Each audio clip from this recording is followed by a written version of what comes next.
আজকে আমি বানাবো, দেখুন এখানে নিয়েছি আমি পেঁয়াজ, এখানে নিয়েছি রসুন, আর এখানে নিয়েছি কাঁচামরিচ, আর এখানে নিয়েছি কয়েকটা লটে শুটকি।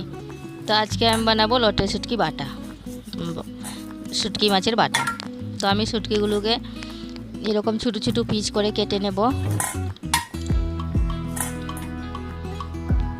তো দেখুন আমি শুটকিগুলোকে একদম ছোটো ছোটো পিস করে কেটে নিয়েছি। আর ওখানে এটাকে আমি একটু উষ্ণ গরম জলে ভিজিয়ে রেখে দেবো ভালো করে, যাতে এটার বালিগুলো চলে যায়। শুটকির মধ্যে একটু বালু ধুলো থাকে কিন্তু, তো একটু গরম জলে ধুয়ে রাখলে, তো দেখুন গরম জলে একটুখানি ওখানে সব জাবড়াগুলো এরকম করে আমি ভালো করে ধুয়ে নেব শুটকিটাকে। আর ওখানে আমি কড়াই বসিয়ে দিলাম আর দিয়ে দিলাম সামান্য জল, আর এখন দিয়ে দিলাম শুটকিগুলো, বসিয়ে দিলাম সেদ্ধ। আর আমার রেসিপি যদি ভালো লাগে, আরও নতুন রেসিপি পাওয়ার জন্য যে যেখান থেকে দেখছেন, আর আমার চ্যানেলটি সাবস্ক্রাইব করে দিন, আর একটি লাইক দিয়ে দিন, আর আমার রেসিপি কেমন হয়েছে কমেন্ট করে জানাবেন। তো দেখুন আমার শুটকি সেদ্ধ হয়ে গেছে। তো এখন আমি শুটকিটাকে নামিয়ে নেব, আর নামিয়ে একটু ঠান্ডা করে নেব শুটকিটাকে। তো দেখুন আমি এখানে নিয়েছি রসুন, তো এখানে আমি একটা আস্তা রসুন নিয়েছি, তো আমি রসুনটাকেও বেটে নিলাম। আর এখানে নিয়েছি আমি ছোটো পেঁয়াজ তিনটার মতো, তো আমি এখানে পেঁয়াজগুলোকেও এবার বেটে নেব। একদম মিহি করে আমি বেটে নিলাম পেঁয়াজগুলোকে। তো আপনারা চাইলে এখানে একদম কাঁচামরিচ ব্যবহার করতে পারেন, তো আমি এখানে শুধু কাঁচামরিচ ব্যবহার করিনি। আর এবার আমি বেটে নেব দেখুন শুটকিগুলোকে আমি ঠান্ডা করে নিয়েছি। আর এবার আমি শুটকিগুলোকে একদম ভালো করে বেটে নেব। তো দেখুন আমার শুটকিগুলোও বাটানো হয়ে গেছে। তো এবার আমি শুটকিগুলোকেও তুলে নিলাম। তো দেখুন,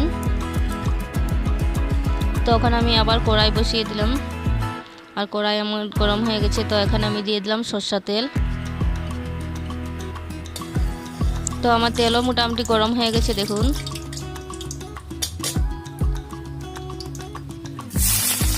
আর এখন দিয়ে দিলাম আমি পেঁয়াজ। তো এটা আপনারা এখানে পেঁয়াজটা স্কিপ করতে পারেন, আর দিয়ে দিলাম কাঁচা লঙ্কাটাও স্কিপ করতে পারেন। তো আমি পেঁয়াজগুলোকে একটু লাল করে ভেজে নিলাম।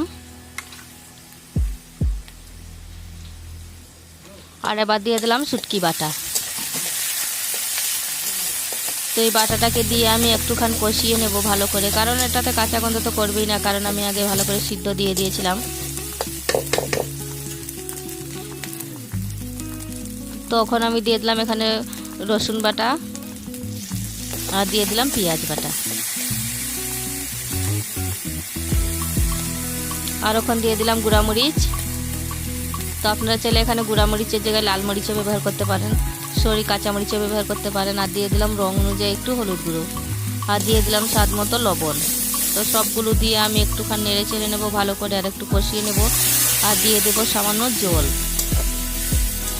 একবার হলো এরকমভাবে বাটা বানিয়ে খেয়ে দেখবেন, খুব দারুণ লাগে খেতে। তো দেখুন আমার বাটা হয়ে গেছে। তো একটু আমি ঢাকনা লাগিয়ে পাকিয়ে নেব ভালো করে। আর কি সুন্দর দেখুন তেলগুলো ছেড়ে দিয়েছে উপর থেকে। আর আমার শুটকি বাটাও হয়ে গেছে। তো এবার আমি নামিয়ে নিলাম। আর আমার রেসিপি দেখার জন্য আমি সবাইকে অনেক অনেক ধন্যবাদ জানাই।